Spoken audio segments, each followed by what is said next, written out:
Hi mamas, welcome back to my channel, and if you're new to my channel, welcome. My name is Zahara, and here we talk about marriage, motherhood, modesty, mompreneurship, and biblical motivation. So if you watched my last few videos, you know that I'm on this 52-week challenge to post a video every single week for a full year, and this week I missed my upload date. I normally upload on Mondays, and I was not home all last week, so I had no videos filmed. I had nothing to post, and I was just gonna not post anything at all this week, but I decided to just post on a different day.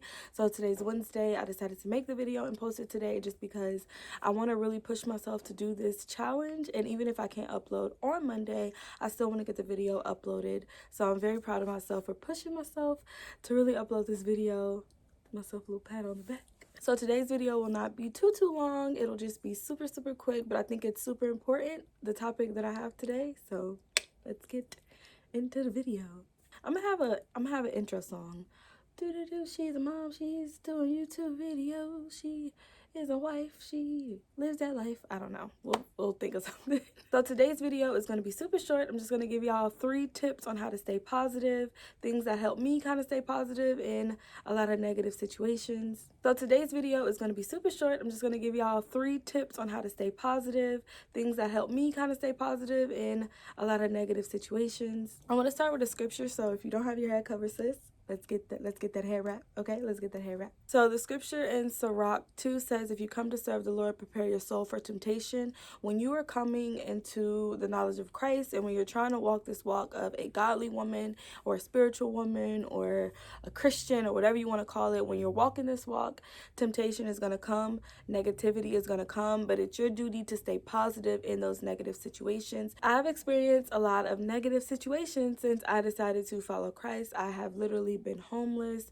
I've lost family members, not dead, just they don't talk to me anymore. I've lost friends. I've lost a baby, actually lost a baby. I have just had a lot of negative things happen, and it's hard to stay positive and keep a smile on my face, but I do it because I know the greater purpose. Through all the negative situations, they always have a greater purpose, and all things happen for the good of those who love Christ. So I believe that every situation that I'm put in, even if it's negative in that moment, that it has a positive outcome down the line, even if I can't see it. So it's good to try to stay positive when those negative situations arrive. And here are my 3 tips. So the first one is to give yourself time to be upset. I am not gonna bottle it in. If I am upset about something, I'm gonna give myself time to just really let it out, cry about it, call my girlfriend about it, to have a talk about it, complain to my husband about it, write about it, sing a song about it, write a poem about it. I'm going to be upset about it. You don't want to harp on that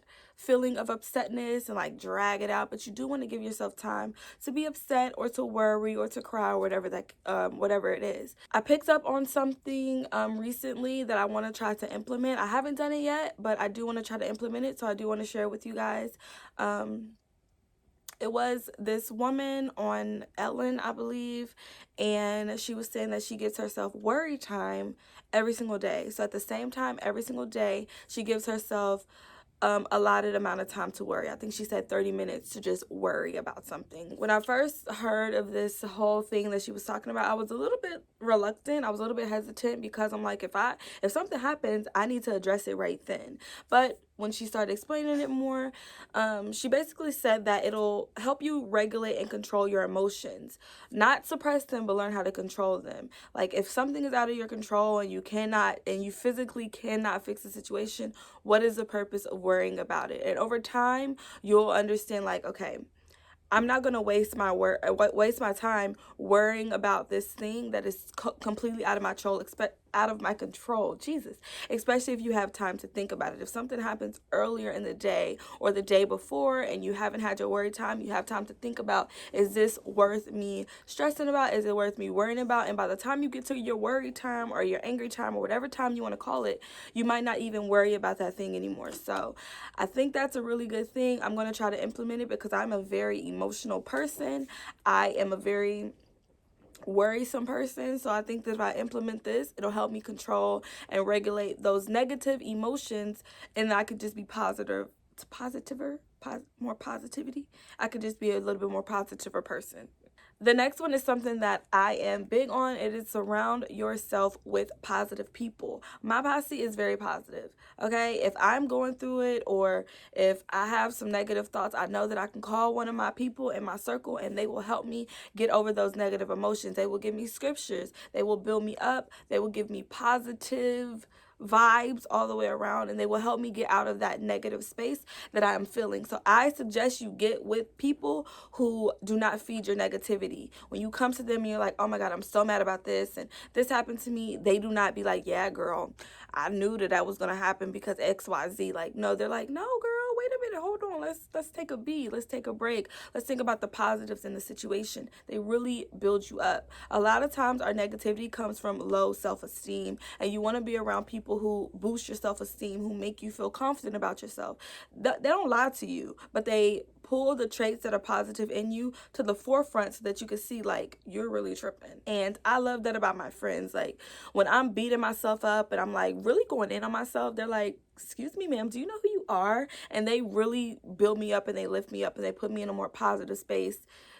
And it's just great. And it's, everybody needs those. And everybody's not going to be that for you. So you cannot go in thinking that every single friend of yours is going to be that positivity booster type of friend. You have to find the right ones. And the last one is something that I am also big on. This is really my holy grail tip, if there is one. It is, don't care what people think about you. Okay, to a certain extent, yes, your name and who you are, and all those things, they do matter. However, you could do everything right and people will still talk crap about you. So let's take Jesus Christ, for example. This was the most perfect man to ever live, the most humble man to ever live, the most helpful man to ever live, literally was healing people and curing the sick and doing all these great miracles, feeding the hungry, and all these great things, did all these great things. And there were still people in the back calling him Satan, saying that he wasn't the son of God, saying that he was a blasphemer, a glutton, a drunk, all these things. So you can literally be perfect and people will still nitpick and try to find things to be negative about towards you. So if you sit and you let people tell you who you are and it's negative, you will have a negative connotation about yourself. It's very early in the morning, guys. Please bear with me. You will have negative imagery of yourself. So for me personally, I literally do not care what people think about me. I do not care. And I know that's like, oh no, you do care. I don't. Because I know who I am. I know the type of energy that I put out. I know the person that I am. I know the flaws that I have. So you cannot come to me telling me who I am, because I know who I am. I'm a very, very big self-examiner. Do it daily. Okay, the scripture said examine yourself. I do that a lot. So I know my flaws. I know where I need to build up my armor. I know exactly who I am, and I know what direction that I need to be going in to get to the person that I want to be. And nobody can come to me and tell me, okay, like, whatever they have to say, I literally don't care.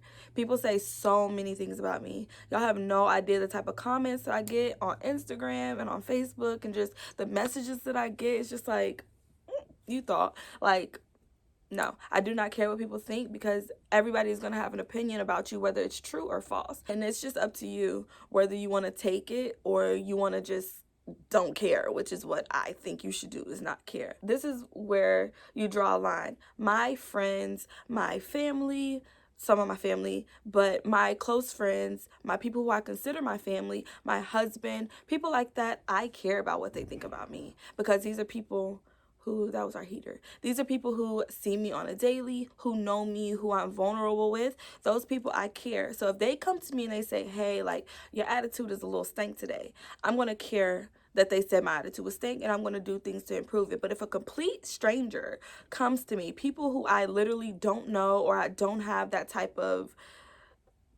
relationship with, and they're coming to me and they're like, oh my God, Zahara, your attitude sucks, I don't care. I don't care that you think that, because you literally do not know me. Maybe I'm just having an off day and my attitude is really bad for that day because I'm dealing with certain things. Like, you don't know. So I could go on and on about that. But the moral of the story is, don't care what people think about you, especially people who you don't even have that type of relationship with. Like, your inner circle, people who have your best interest in heart, of course, take what they say into consideration and work towards improving those things. But complete strangers, especially on the internet, Y'all better not. Y'all better not. So those are my tips for you ladies today. Sorry that this video is not super long, but I really just wanted to upload it because I did miss my day. Next week we'll be back on schedule, Lord's willing, and I'm excited for the rest of the challenge that we have going on. If you have any suggestions on topics that you want me to touch on, please let me know in the comments below, or you can message me on Instagram and let me know what y'all want to see me make videos about. Also, speaking of Instagram, make sure to follow your girl on Instagram, okay? And I will see y'all guys in the next video. Oh, wait, whoa. Make sure to read the description box because I always leave stuff down below. Subscribe to my channel if you want to. No pressure if you want. And make sure to hit the bell so you get notified when I upload a video. All right.